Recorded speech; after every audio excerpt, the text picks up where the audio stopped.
Is anybody else like a texture addict? Lately I've been folding up the lace edging on my handkerchief and like rubbing it on my hands. It feels so good. Hi everyone, this is Amber and welcome to Regency. Oh no. Part 2. Today we're going to be talking about shifts. I said shift. Will you stop it? Shift.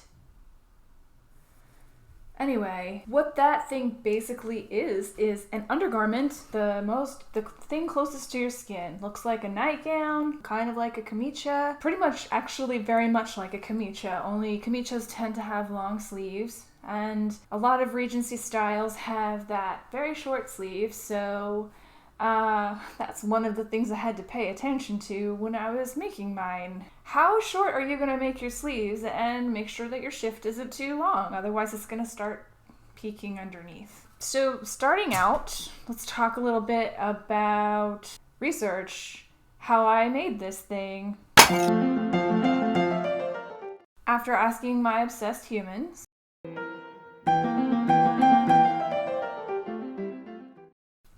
they gave me a couple of examples of extant pieces. I think there are some at the Met, and then I found a couple from the MFA Boston. So, gonna be showing that here, and maybe here. Like such a goofball sometimes, I swear.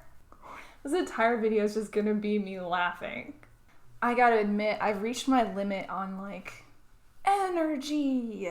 When I decided to construct my shift, the instructions that I got were actually for a slightly earlier time period, and so I kind of just altered them.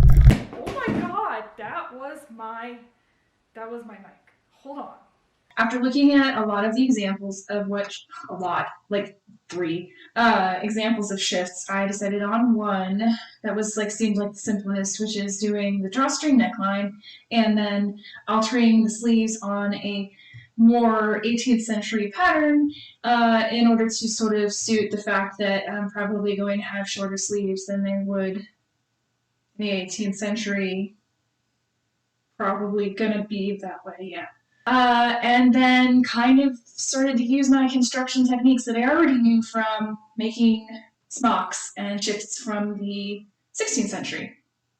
So overall, I'm talking a lot to explain something pretty simple, which is that if you've made a smock before, or you've made a nightgown, you can make a shift. And the best part about it is, no one's gonna know. If you mess up, no one's gonna know. It goes completely under everything. The whole point of it is it's comfy. Just make sure it's comfy. And make sure that you are leaving enough room for your bust and your hips. And because my dog is barking incessantly, let's move on to the part where I show you what I did.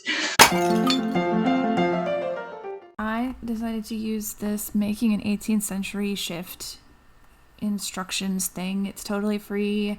Here's this area right here where you take all of your measurements, and the most helpful thing for me, because I'm a visual learner, is to look at this picture and really understand how exactly all of these measurements go, like on your fabric. This is kind of neat because you cut this part and it goes down here and it becomes your side gore. And again, this is like so much like 16th century. It's interesting that you have so much time go by and something as simple as this does not really change that much over time. I'm so bad and I didn't even take any pictures of me cutting out the pieces, but here's what it looks like when they're stitched together. This is a fell stitch, I think that's what it's called. And I will show you what to do. There's that stitch, and then the other stitch is the rolled hem stitch. Those two are what I used to make this. So I guess that means it's time for another DSA thread sewing lesson or suggestion.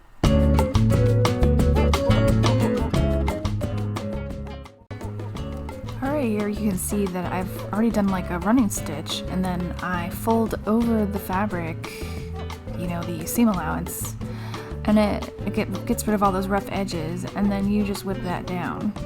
And that's literally it. That's all you do. You just do it a lot of times.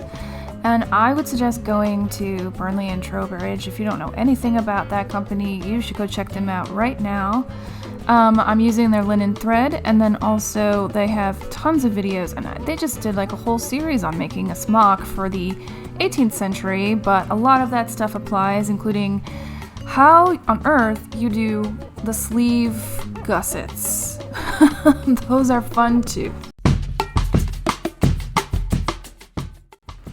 Okie dokie. Rolling hems. I'm not even sure. I mean, I'm assuming that at some point some people get so good at this that they can actually just roll the fabric. But it's essentially the same thing as felling, right? You're just trying to seal in all of the rough edges. And I actually do that by folding the slightest bit on the edge and then folding it again and then whipping that down. So maybe someday, why did I just hit my computer? Anyway, maybe someday I will be able to roll, but this is my folded hem. I don't know. It's called a rolled hem. And that's essentially it. And I still have to do that all over the bottom of my shift, so I'm gonna go finish that up right now. Here's just a couple in progress shots. This is one of the gussets on the side, and then this is a sleeve before I attached it to the rest of the body. Here you can see the neckline where I did the rolled hemming, and then I just ran a piece of silk string through with a bodkin, which make sure the rolled hems on your neckline are big enough for your bodkin, because that was hard.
And scene. Oh wait, no, you're supposed to say that at the end.